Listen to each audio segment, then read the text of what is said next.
Greetings, everyone. Thank you for joining us again for another Memories of Plymouth that we've been doing almost for a decade, where we invite people in from Plymouth and the surrounding communities so they can share their stories. Most of the people that we've had were born here, went to school here, a business here. They worked in a business here or around. Some left and some came back home. Plymouth is home. So today we want to do another interview, and we have a special guest with us today. I would like to introduce to you, I think, someone's name you might know, and yet how much do we know about you? We may know something about your family background, but not enough. So Steve Rand, thank you for joining us today. You're very welcome, and thank you for inviting me. Yeah, so my name kind of gives it away, doesn't it? It sure because does. it's been plastered all over town in various ways, on trucks and on gas platforms and on the main street, emporium, on the shop on the back side, and yeah. So I think we probably have pretty much exhausted our attempts to get the name out there. So the interview is done. Let's begin on a personal note, if we can. Your full name? Oh, Robert Stephen Rand. Robert Yes. Stephen Rand. How did that happen, I wonder? And is it named after anybody? Well, my dad was Robert. He was Robert Henry Rand, and my parents thought that they couldn't really decide on a name, so they thought Robert was a pretty much of an okay name. And then once they named me, they decided that, well, guess that's very kind of confusing because my dad's name was Robert too. So then the only name that they chose was Stephen. So they decided to use the Stephen, which is what I've been known as ever since. Sometimes causing me some trouble because, institutions don't like to deal with people using their second name as their first name. So it always ends up being a big hoop-de-doo. Oh, I like that. That's new. Hoop-de-doo. And when were you born? I was born in 1944 in October, the 17th. 17. Yeah. Here we go. And where were you born? And I was born in Hanover. My mom was a Wentworth girl. She came back my dad was in the military at the time, 1944, in training out in Oklahoma. She went out to meet him. They probably, I think during that period of time, became pregnant. She decided she was going to, she decided she wanted to have me here back in her hometown. And so she came back by train back to Wentworth with her parents. And then Hanover was close. Very close, very close, even then. And then when did you move officially to Plymouth? Can you do that? Officially. Well, it wasn't any ceremony that I can think of. However, the thing that caused it to move to Plymouth is my parents bought a house on Merrill Street, and we moved in there. And my dad, of course, once he got out of the military, he was in the business. He became a partner in the business, which his brother Watson had been running during that period of time while he was in the military, and Watson never did go in the military. So and my grandfather had died in the late 30s, so there was a need for somebody in the next generation to come and fill the shoes of Albert. Let's see. So you've been a resident of Plymouth for how many years? We don't need exact. if you take out any skips that might have occurred, so that would be.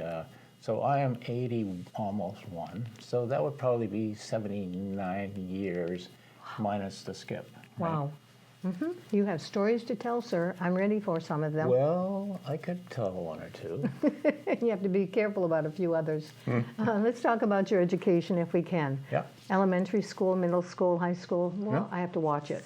Junior high, maybe, instead of middle school. Yeah. Well, so I was a Plymouth school start. I started up in Plymouth Elementary, which was a demonstration school. That's right. Run by the university, not the university, by the college at the time, Plymouth College, Plymouth Teachers College, actually, to be more precise. And in that time, all the teachers were employees of the Teachers College. and they had practice teachers with them practicing on us kids. That's right. To find out how to do that job. One of my practice teachers was Betty Batchelder.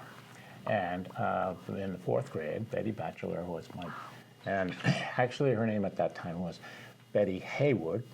And so, of course, the kids all said, "Hey, Wood," and and that was our 4th grade humor, and it seemed to suit us. But Betty Batchelder has been, until she died just a year or so ago now, a constant Plymouth companion of mine. That's good. Yeah, she's a special person in my life. Yeah, she is indeed. Yeah, for many, I would say. Oh, that's great. Yeah. Junior high school. Yeah, junior high. Well, junior high was in the old memorial building, which is still there, right? And so it's the building. For those who are not familiar, it's the brick building that's by the side of the quad and on campus. And so we worked in there. There were 4 grades. There were 4 sections of 2 grades. 2 grades. Yeah. In the junior high, and then from there I went to Holderness School for 4 years. 3 of which I lived at home. 1 of which I lived on campus. And which one would that have been when you lived on campus? Well, I could say a story and say that they wouldn't stand me after the first year, but it was the opposite way. My parents, I decided that I think I needed to move out of the house, so I did. In my senior year, I moved and I lived. That's neat. I lived at the school On the complex. That's great. Yeah. And they wouldn't have had the ice hockey facility at that time. I'm just Well, trying to they think. had hockey, of course, Yes. because I played hockey there, and but there were 3 hockey rinks at the time. They're in about the same place as the current hockey rink is. Okay, we can But do they that. were graduated, and they were large, medium, and small, going up the hill. So it was the varsity and the junior varsity, and the junior varsity, which is where I used to spend most of my time. Oh gosh. And so they were, of course, they were natural ice. And the only thing that kept them going was the pine trees that were around there that would shade them so that the ice would stay hard. But that was only true of the varsity rink. The other 2 rinks became pretty slushy pretty early in the spring. They wouldn't have had a covering to them? Nope. No. No, they were exposed. Not right. like today. Not like today. And let's see, higher education?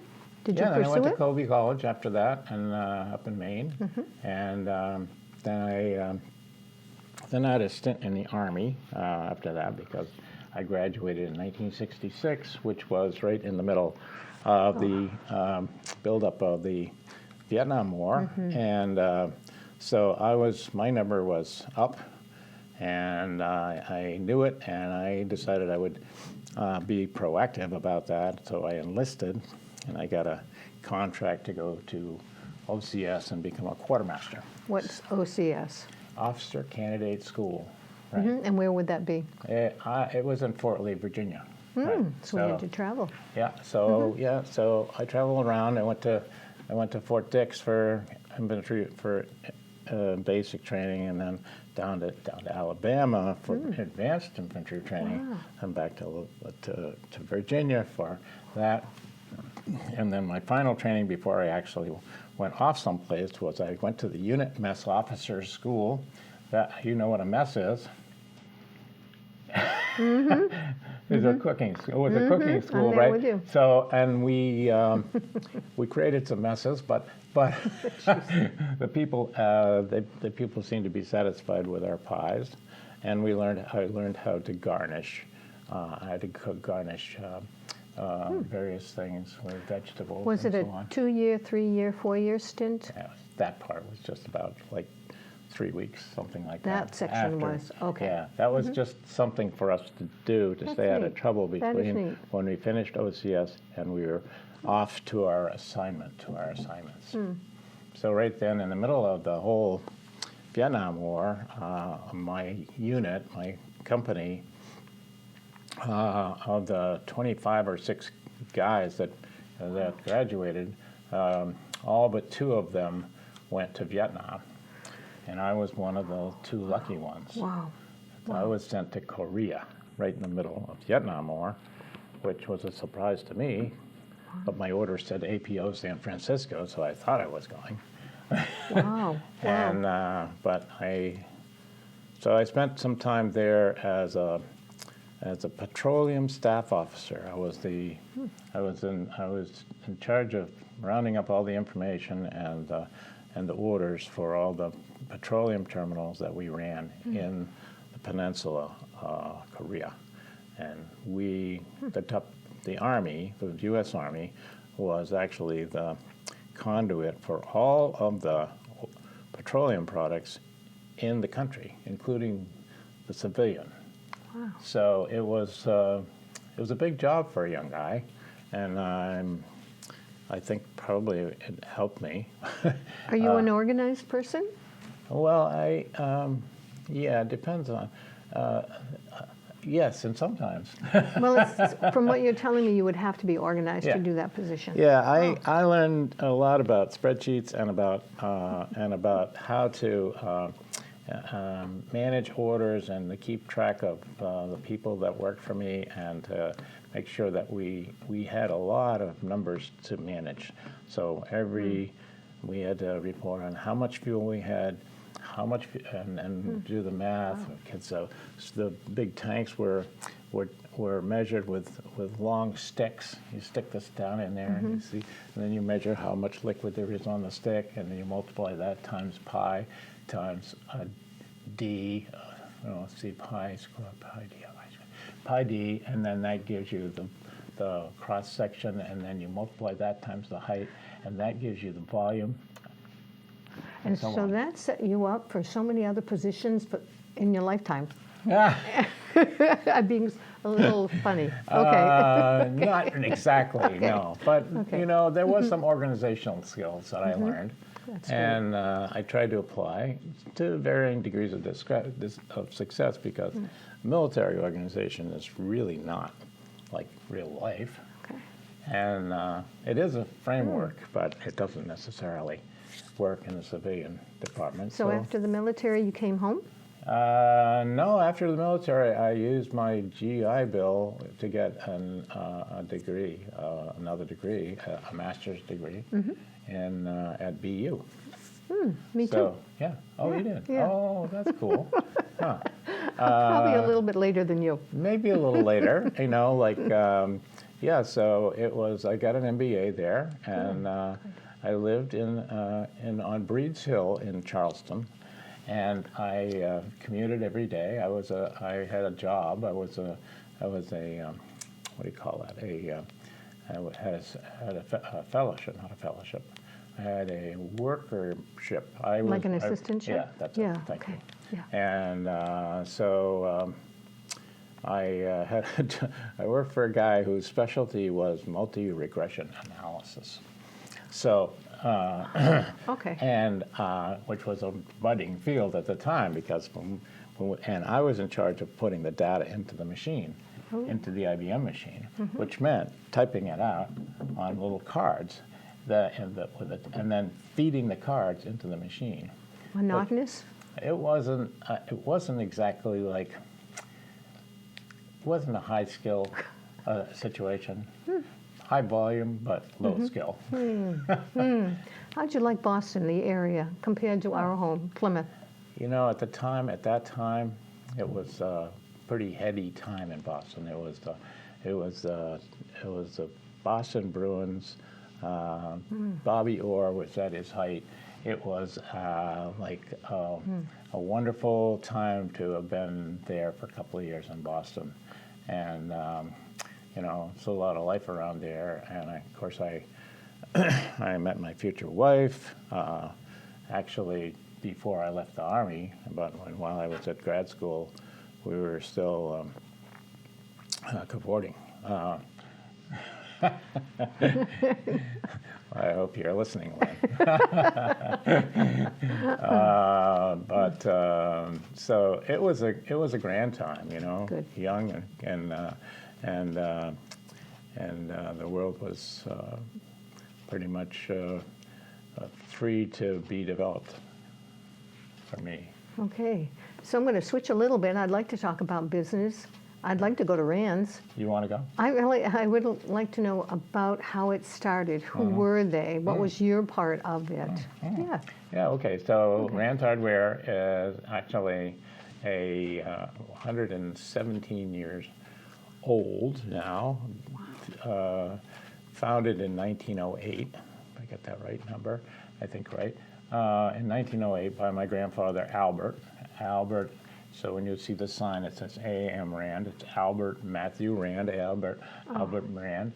He founded the business, but he didn't start the business. He purchased a business that was there already, and it was the Gould store. Yes. See, the C. Gould, I think it was.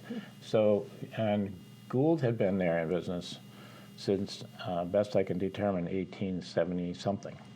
Because I have some old stationery that says Oh, wow. Gould's 1870, Oh, wow. 1875. It says. Amazing. So 1875 to 2025 is how many years is that? That's 150 years, right? So so the thing has been a factor in the town of Plymouth Very nice. for 150 years, which is kind of interesting. And I'm hoping now that I've sold it. And when did that happen? That happened in March of this year. 25. Yeah. So, I sold it to Aubuchon, which is a familiar name around here, which is a medium-sized chain store, although it is different than most chain stores because each one of the stores is separately operated and uses ACE as their distributor. Okay. So, and ACE itself is a co-op, and the stores, the ACE stores own the distributor. Here we go. And I think I'm right that there was a section of your time that the store was up on West Plymouth. Yeah, and we Am I had we had a branch store out there. It was Yes. called Hatch. It was Hatch Plaza Hardware. Okay. Yeah, at Hatch Plaza. Hardware. And so around 1971, I think, Harry Trumbull came to town.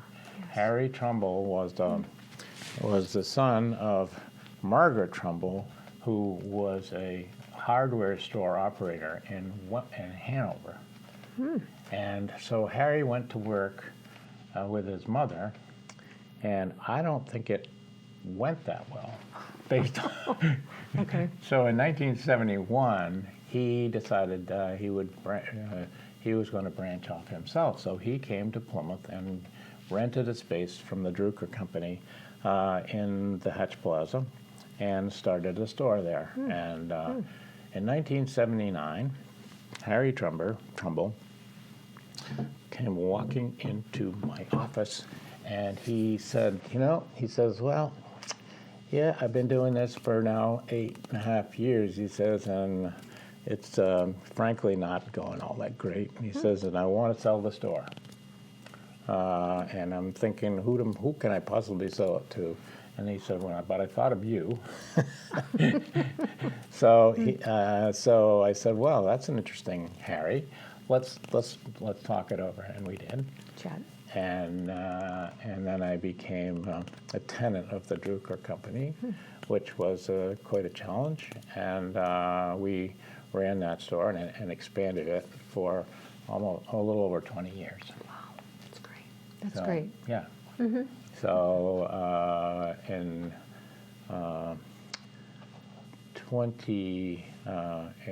the year 2000, I think it was the year 2000, Walmart moved to town, and the Ames store went out of business. And there was this giant sucking sound in retail business there at Hatch Plaza, by which I mean that business went to hell. We're on TV. And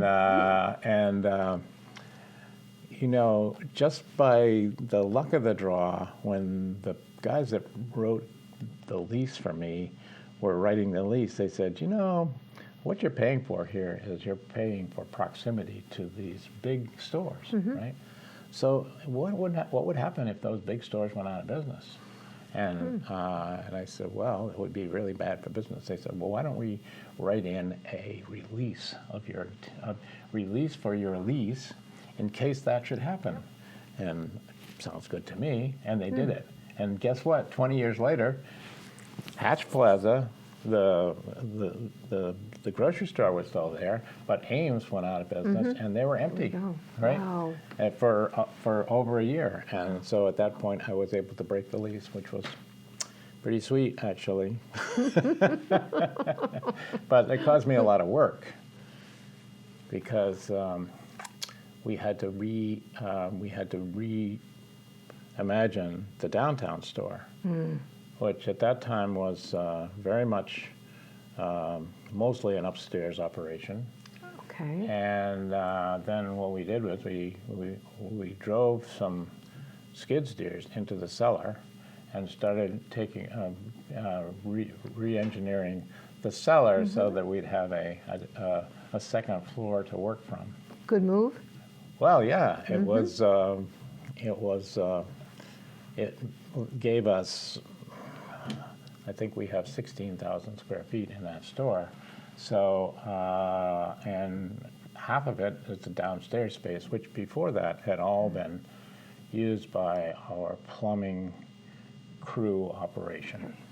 And if you ask Frank Miller, he'll tell you in great detail about the wonders of this space that was in the front part, which he called the catacombs. Because back in the day, all of plumbing was, all the drainage part of plumbing was done with cast iron plumbing. And we had these bins in there with all these various weird cast iron fittings in there, and it was dark. And Frank said that it was dangerous to go in there, but he went in there because he was very curious. Okay. I want to regress just a little bit. Oh, yeah. What was your first job, position that you got paid for? Oh, I was a floor sweeper. Yeah. Okay. All right. In Rians? Yeah, right, upstairs in the building when, you know, because we had, those apartments are still there. And so somebody needed to sweep the floors up there. My dad hired me. And I would come every week and I would bring my, what is that, dustbin? The stuff that you throw down on the floor to... Okay. Sweep it up? Yeah, well, you keep the dustbin in the front of your... So you have a push broom, right? And you push the dustbin and the dirt along. The dustbin keeps the dirt from becoming a cyclone of dust. To my audience, are you getting excited about this? Oh yeah, this is about as good as it gets, right? Okay. All right, my eyes are rolling. We're moving on. Okay. All right. Was it difficult to sell the store with the name on it? It didn't turn out to be. I think that was a very fortunate situation because Aubuchon is on a major expansion track right now. So it was a timing question, and also they are the kind of operation that came from they were started in 1908, just like we were. So they came up through the hardware business in a similar fashion that we did, and they actually had lots and lots of downtown stores in their chain, and they understood it. They understood it, and they saw the benefit, and they were excited by having a downtown store here. That's nice. That's nice. So that was a really good, a good coincidence of interest. I've got a lot of questions coming up. Okay, Any great. of them you want to pass on, please feel comfortable doing Okay, that. yeah. But let's reflect just a little bit. Think about what the town was like when you were a child and you started to grow up. What changes have you seen? And there's some obvious ones, but Yeah. yeah. Well, you're not talking socioeconomic change. Well, there's a lot of that too. Yeah, I there think is a the lot of that. physical change, the big one probably was I-93 because it was in existence when I was a kid, and when it came north, it made a big change in all the things, including the Tenny Mountain, the Tenny Mountain Spur, which eventually caused Tenny Mountain to become the wave of the future. Well, very well known. So it was a big change. Before '93 showed up, downtown had about, I think there were 12 gas stations in town. That's the number I've tried to get to. I can Right. get to 10, but I can't do the Yeah. 12, but I always heard 12. So, and the reason for it, of course, was that Plymouth, Route 3 was how you came up to go to the White Mountains. And Plymouth was kind of the last reasonably populated place. And you wanted to be sure to have plenty of gas when you went up into the mountains because, because there wasn't much up there. And so Plymouth became the stopping place. And so, sort of in the same way, it became it was the terminus of the railroad for a long time too. And because the railroad had stopped here in Plymouth, and before they built the spurs up to Lincoln and out to the west, and back in those times, the train would come to Plymouth, they'd disgorge all of their snow bunnies, and they would go trundling on up to Frontenac and go skiing, right? Yep. So, And we've had a little tiny resurgence, tourism during the summer, using the train. yeah. Yeah, I would like to see it come back. Well, I have divided ideas about that because I think the train is it's nice and there are the foliage train, but it is such a small utilization of that giant swath of cut and all the rails and all that sort of thing. I think I would prefer to see it as a multi-use trail. Okay. But that's just me, and we'll probably get calls. Because I've thought about that. Push a button right now. yeah, I'm thinking of the people. We met some trains this summer, and I walked them around, gave them a short history, 30 minutes or so. Right. People enjoyed it. Right. It's a town that you can walk from here to there, and that's still looked at as very favorable to a lot of people in the area, tourism coming here. well, I think we have I think the word is quintessential. It's quintessential kind of a place. It's a small town, doesn't have giant pretensions not to be a small town. It has pretty much everything you need here. Let's stop though. Yeah. What else do we need on the main street? You and I have lived on the main street, worked on the main street. What else could we use? Yeah, that's a big You question. have some wonderful things there, Right. but what else? Or what have we maybe lost Well, over we've the lost. years? I think losing Rite Aid was a tough blow for Main Street. Although it wasn't in a central location back in the day, we used to have 3 or 4 pharmacies. 3 pharmacies that I can think One, of. 2, 3 Yeah. at the same time, which is At very this- and they were- unusual. And they were all small. They weren't these super Geyers, Farleys, and Yorks. and Yorks, exactly. We had others, but And we not only had pharmacies, but we were manufacturing Kanka here in Plymouth. thank you. Thank you for doing that. That's right. Do you know that, people? Yeah. Kanka was developed here, is that correct? Yeah, I think it Yes. was developed by Right. the Kennedy.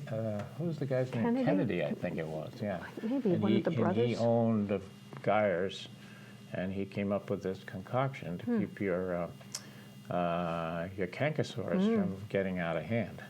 That's when you want the telephones, because if we're wrong, they would come right back at very us. handy, Okay. It's buy Kanka, buy it deep, and buy it hard, because you never know when that might not be produced anymore. That's interesting. Okay. All right. Here's a bunch of questions coming at you. What memories do you have, if at all, when I say the word weather? Whether or not to, whether I think the biggest weather event that comes to mind right away is the floods. And we had almost annual floods here, various places. Now, how it impacted us, as in Rands, and was that we had a gas platform in what is now the university parking lot down on at the intersection of the Baker River and Route 3 going north. So in that area, Rands, when it was in the gas business, it had a platform that was in a hole where we kept gas tanks that we would deliver to various people.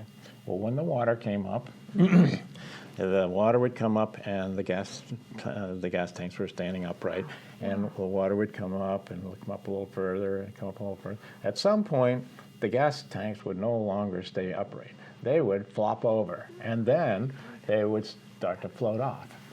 Actually, as heavy as they were? Oh, yeah, as heavy as they were. Wow. And so the plan generally turned out to be, well, try to get the National Guard to come down and remove all the tanks before it would get that high. But if you didn't get that to happen, then you had to go out with a lasso and a boat.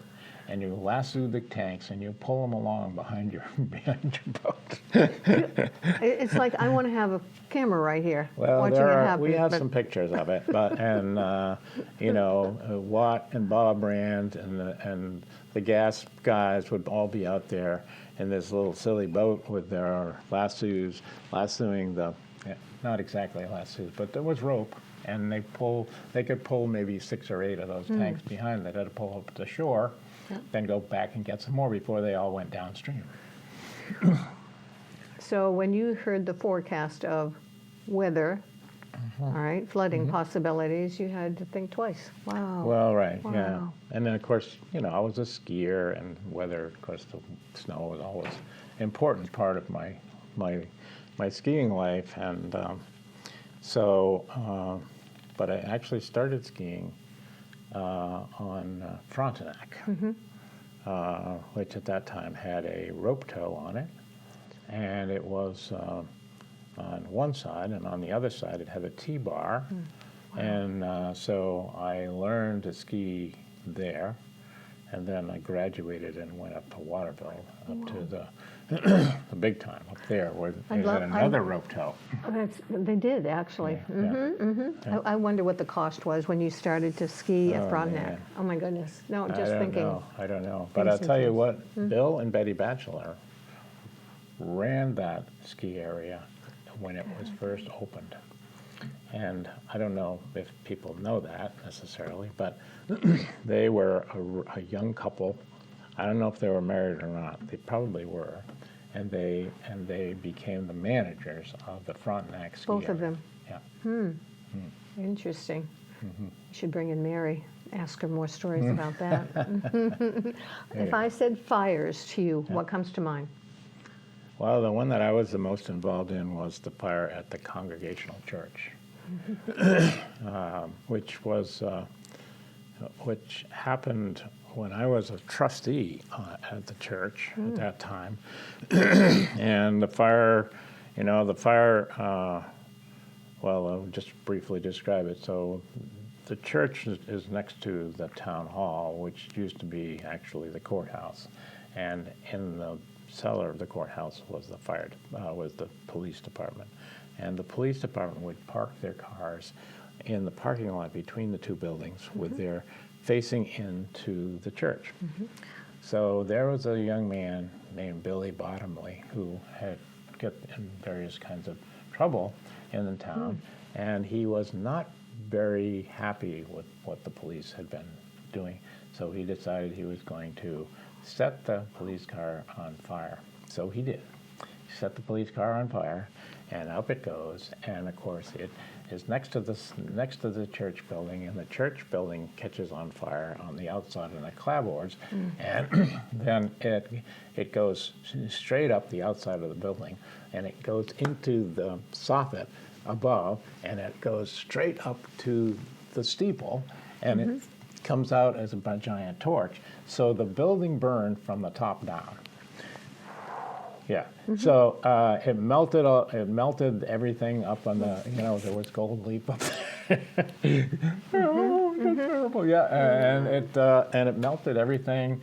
And so by the time we were able to get the fire out by the multi-alarm fire, there was a lot of damage above like halfway up the building, but not much down and below. So at some point along in that process, when we started to rebuild it, I was asked to take over as the construction supervisor, and I did that until we finished the job. So the fire and the building and how it, and so there's a lot of interesting stories there about what we found when we took things apart, and so I must say it was one of the saddest days of my life, because that was where I went to church school, church, married, so many funerals that I can remember, and then it was gone. So I was, so my folks had always gone there, and I was a member of the church kind of by birth.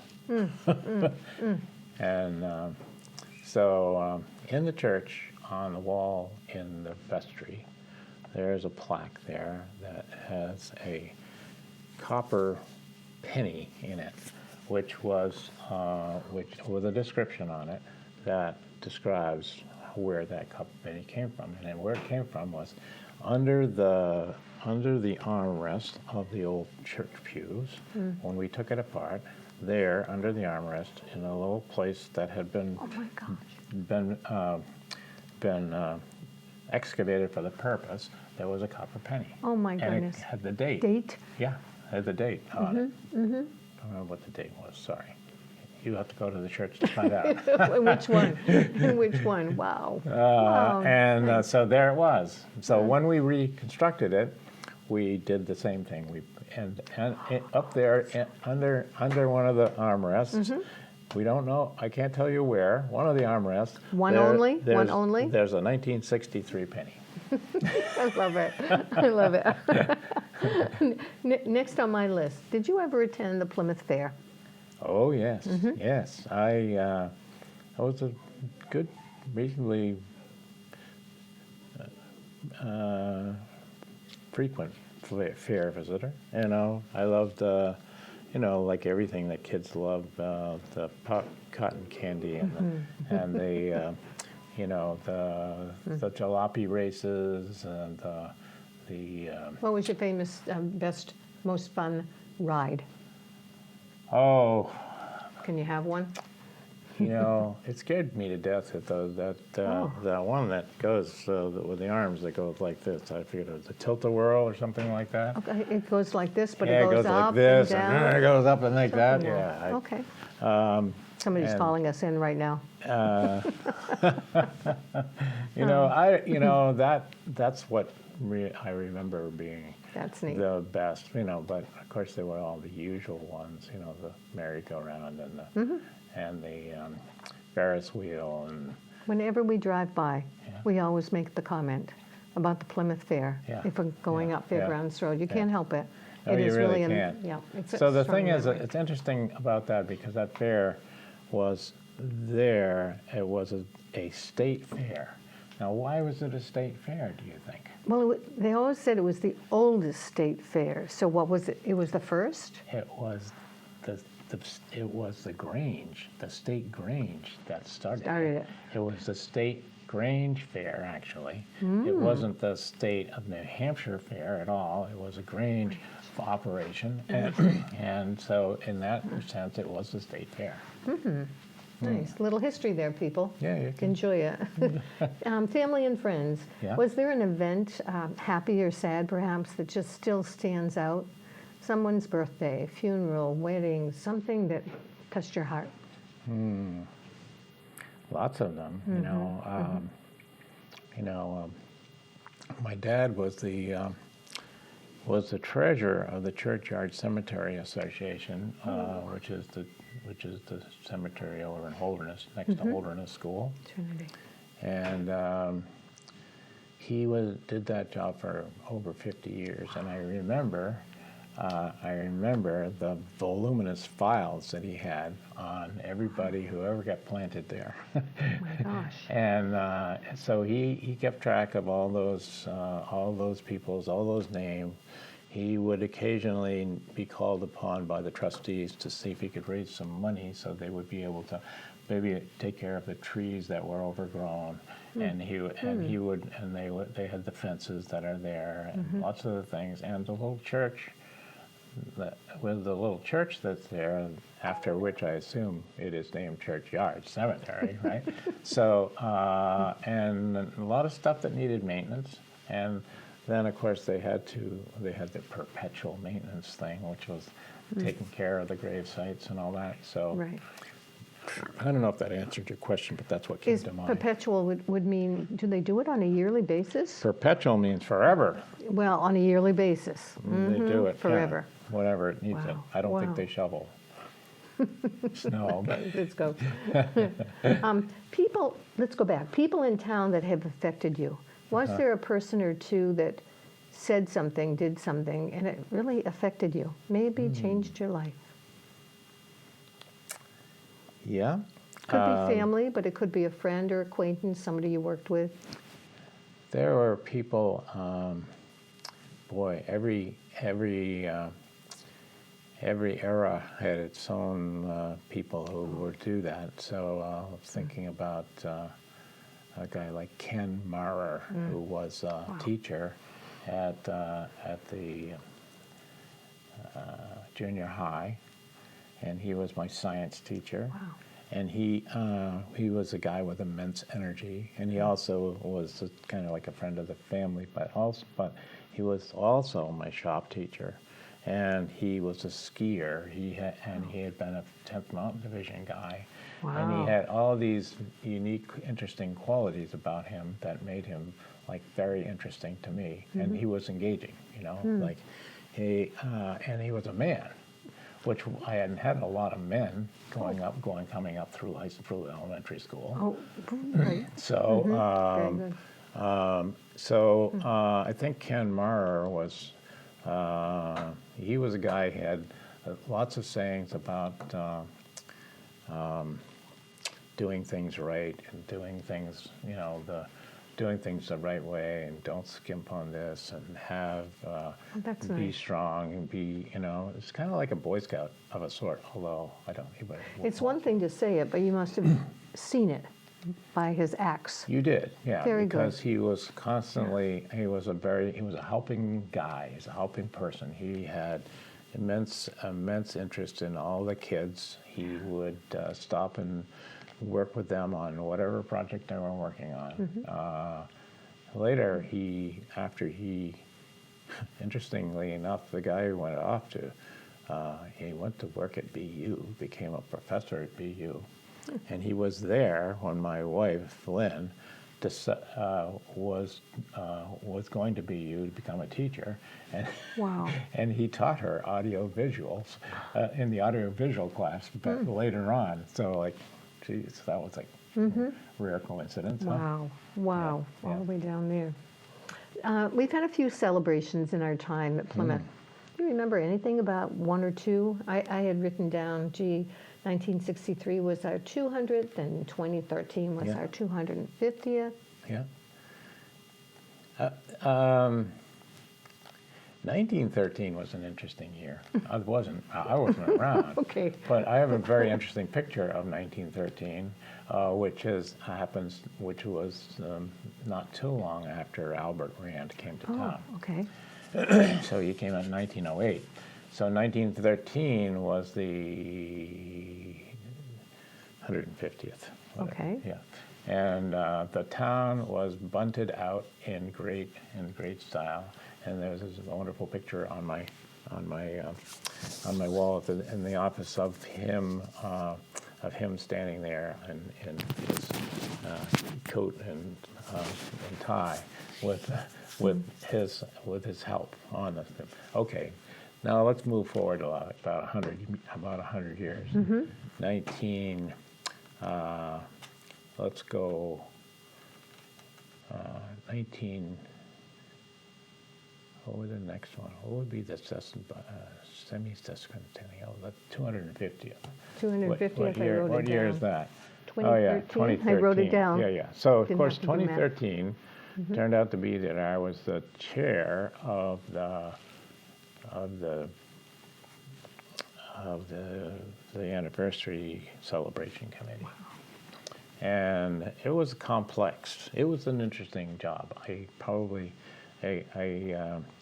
get to use all of my Army introduced skills. Neat. Neat. Yeah.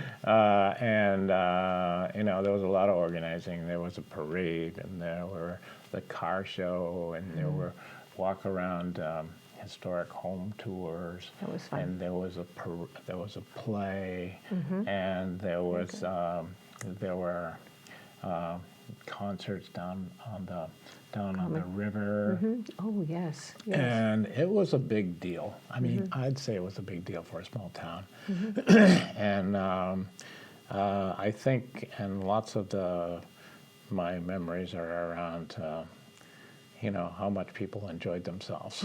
We are fortunate. We had good days of weather, too. It was good. Yes, yeah, it was yes. great. And Yeah. so when I'm not sure I think one of the events was up on Roger Ellsworth's front yard there, and we had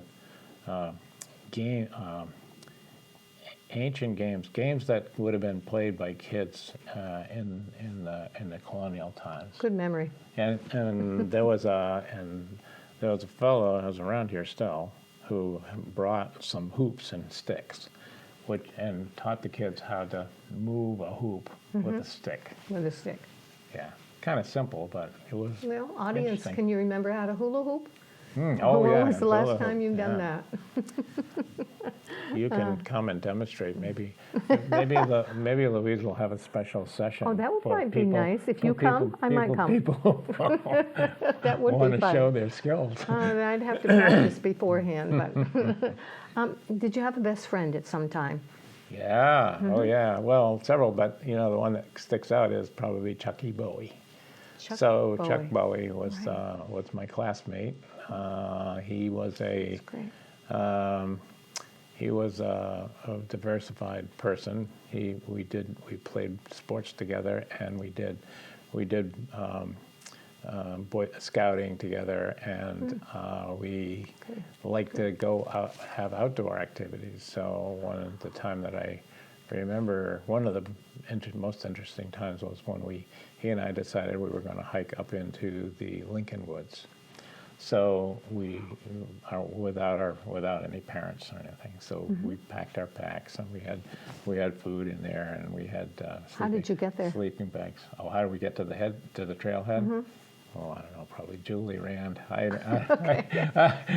don't know. Okay. And we didn't walk up there, I can tell you that. So we start off, and when we had our fishing gear with us. So when we got to the first crossing of the East Branch, I think it is, we decided we would do a little fishing. So we caught some fish, and nice. we had a bunch of things, and then until we had a little campfire, and then we started to go to bed, and then we thought, oh well, we have to put the fish up in the tree so the bears won't attack it, and the bears didn't attack it, but the not the muskrats, but the raccoons got the fish. So we get up in the morning, and we were counting on having fish to eat, but there wasn't anything Not one. to eat. Not the only one. thing that we had was a can of peanut butter. Okay. And so of course, we were really hungry. So we, and dived into the. Okay. Oh, Really good, huh? yeah, but we didn't have canteens with us either, so it was, we were eating this until peanut butter dry. Wow. Let's see, we have one, and you can pass. Can you recall in all these decades, as a young child or even today, did you have a bias, a prejudice during your time that you lived here? Some event happened. Can you, it's on the other side of all the happiness we've been talking about. I mean, But I think, not looking at it from that time frame, but the thing that I know to be true and has been true in this town is that if there's really we don't have much race, so to talk about. No, So we we don't don't. have any racial. But one thing right. that we seem to have a bias for is that we have a kind of like a class bias. So there are folks who are less fortunate who are placed in a category than the folks who are more present. And I think it's like it's a little bit more transparent, or it's not so apparent as you might think it would be, but there is definitely haves and have-nots. Even just going to different towns around, some towns are much more prosperous than other towns. So I don't know, in that way I think it can change your thinking about a person based on your understanding of how well off they are, which doesn't really seem like it should be that way, but I think it's really hard to resist the fact that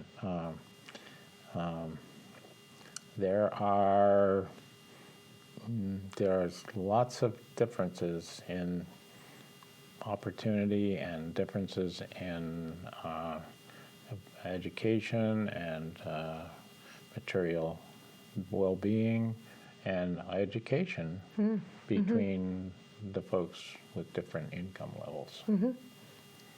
good point. I remember as a child, I was probably a teenager, but the churches that we had, and I'm thinking congregational church, there were times that we passed out food to people. I think there was a certain day that they could come, and I volunteered to, whatever people had donated, it was offered to them as well. Right. That opened my eyes a little bit. Well, so lots of times, the folks who have very little kind of disappear a little bit into the woods, and they don't, and so we don't really have like a grouping of. I mean, we have had at various times. We've had some really pretty downright ugly housing situations. Ooh, like, okay. And you would, if you lived there, you would be known to be disadvantaged. So I'm having a hard time finding the right words for this, but but it's there, and it's a prejudice, and it affects us, and it has always affected us, Over time. and we all have to try to make it right in our own brains, to not to judge people by their. There we go. Yeah. Memories of industries, companies, downtown stores, we've implied that elsewhere, that were here that are no longer, that we want to just spill out for the audience, perhaps? Well, O'Brien's department store. Absolutely. Yeah. Up and I down. mean, there's way more missing than there are still existing, as it turns out. But O'Brien's was a kind of a special place because it was built, I think maybe in the 40s, and it was built it was all there's marble inside, and there were, I mean, it was a fancily built place, and there were big expectations about, I think, at the time what was going to happen. It was a department store, like that was kind of a big deal, right? Department store.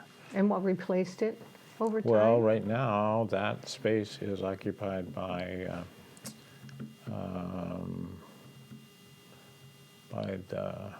it used to be the Book Exchange, but it's Plymouth Ski and Sports. It's in And that right next to it was Guinan's?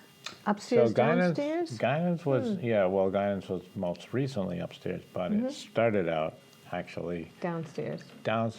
below where the Hong Kong Garden is today. That's where it started. That's where it became the dugout. Oh, Guinan's all dugout, right, all right. And then they moved to below where Plymouth Ski and Sports, the lower level of Plymouth Ski and Sports. Yeah. And and then Ski and Sports. That's what I should do. Below I can see a lots chart of- now. Yeah. You know, who's there now? Right. But Well, let's go back as far as we can. you know, Yeah, that it's, would be fun. That would be it really is a pretty. fun. It is a pretty interesting.